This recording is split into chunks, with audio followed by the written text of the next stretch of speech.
E20 यानी कि ethanol के आज बारे में हम बात करने वाले हैं। यूँ भी कहते हैं कि बढ़ता भारत, गतिशील भारत। तो भारत को गति कौन देता है? भारत को जो गति देता है वो होता है फ्यूल यानी कि ईंधन। अब ईंधन जो है हम बाहर के देशों से खरीदते हैं, और जब बाहर के देशों से हम ईंधन खरीदेंगे तो सस्ता तो आता नहीं है, तो महंगा आता है। तो काफी सारा जो भारत का पैसा है वो बाहर देशों को देना पड़ता है। तो क्यों ना भारत सरकार कुछ ऐसा करे जिससे कि भारत को भी फायदा हो, और जो पैसा है वो जो फिजूल खर्ची हो रही है उसका भी बचाव हो सके। तो भारत सरकार ने ऐसा ही एक प्रोजेक्ट बनाया हुआ है जिसका नाम है ग्रीन एनर्जी। मैं बात कर रहा हूँ ग्रीन एनर्जी में E20 एथेनॉल मिक्स पेट्रोल के बारे में, जो कि लास्ट महीने यानी कि फरवरी में हमारे प्रधानमंत्री जी ने बेंगलोर से एक ईंधन को लॉन्च करा जिसका नाम है E20। यानी कि जो पेट्रोल है वो आपका कौन सा है? E20 है, क्योंकि उसके अंदर क्या है, 80% पेट्रोल है और 20% एथेनॉल है। तो आप कहेंगे ये एथेनॉल होता क्या है? तो एथेनॉल जो होता है वो बहुत ही सिंपल सा एक फसल से मिलने वाला एक ऑयल है, फ्यूल कह सकते हैं, ऑयल ही मान लीजिए उसको आप। उसको बाद में फ्यूल में बदल दिया जाता है।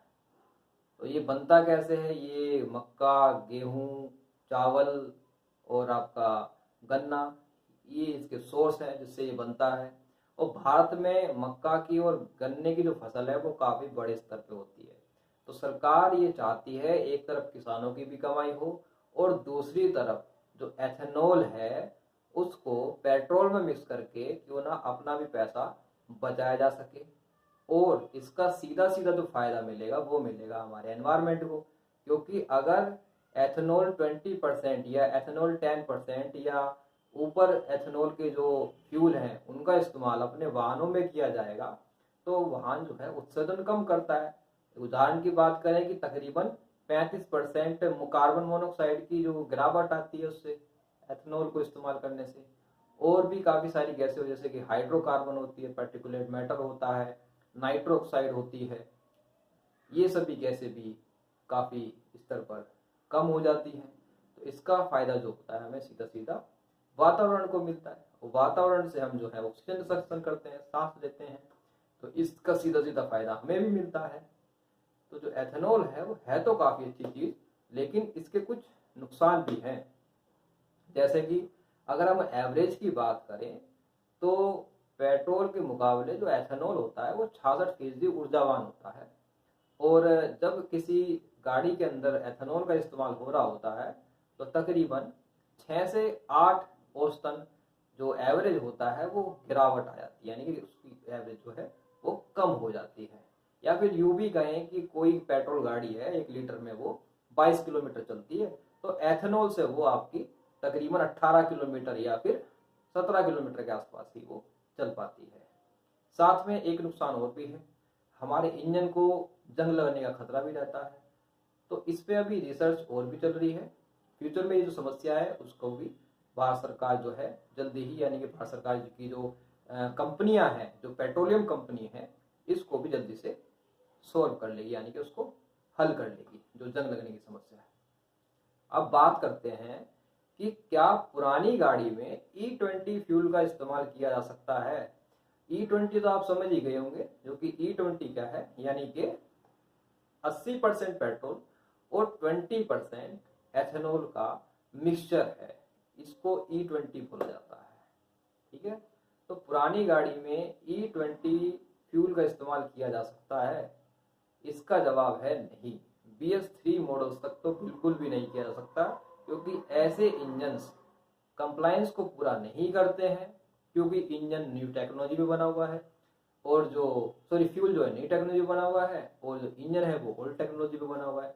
तो ये आप बिल्कुल भी उसके अंदर नहीं कर सकते हैं। अगर आप ऐसा करते भी हैं तो इंजन से काफ़ी सारे पार्ट होते हैं, जैसे कि रबड़ है, प्लास्टिक है, इंटरनल डैमेज होने के चांसेस भी बढ़ जाते हैं।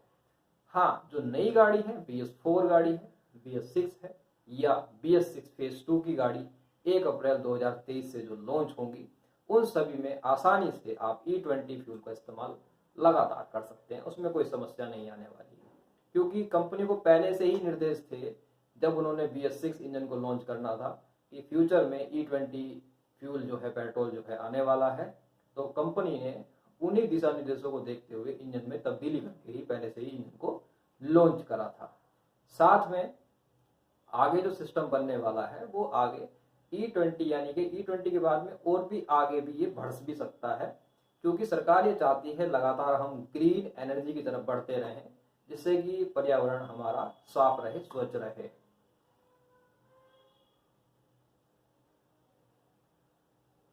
अगर पैसे की हम बात करें तो एथेनॉल का क्या मूल्य रहेगा, क्योंकि उसके अंदर हमने 20% एथेनॉल मिलाया है और जो एथेनॉल होता है वो सस्ता होता है पेट्रोल के मुकाबले। अगर पेट्रोल की बात करें 100 रुपये का है, तो एथेनॉल जो है हमारा आपका 60 रुपये के आसपास लीटर में मिल जाता है। तो कहीं ना कहीं अगर E20 पूरे भारत में पूरी तरीके से अगर आ जाता है तो पेट्रोल के दाम भी गिरने की संभावना भी है। अभी जो आपको E20 पेट्रोल मिलेगा वो तकरीबन 11 राज्यों में और तकरीबन 15 शहर में और 84 पेट्रोल पंप्स पे आपको ये देखने को मिल सकता है। आप वहाँ से इसको परचेस भी कर सकते हैं। तो सरकार लगातार इसको आगे प्रोजेक्ट को 2025 तक पूरा करने में लगी हुई है। इससे पहले 2030 तक का सरकार ने प्रोजेक्ट को पूरा करने के लिए डेडलाइन रखी थी, लेकिन जल्दी ही सरकार ने 5 साल को हटा के सीधा 2025 में ही इस प्रोजेक्ट को पूरा करने के लिए सोचा है।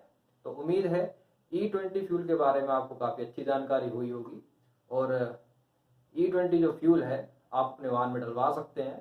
बस आपको एक मालिक या फिर एक ड्राइवर होने के नाते ये जानकारी होनी चाहिए कि जो मेरा इंजन है वो कौन से नॉर्म्स पे बना हुआ है, BS1 पर है, BS2 पर है, BS3 पर है, BS4 पर है, BS6 पर है या BS6 फेज 2 पे, जो कि 1 सितंबर 2023 को आने वाला है।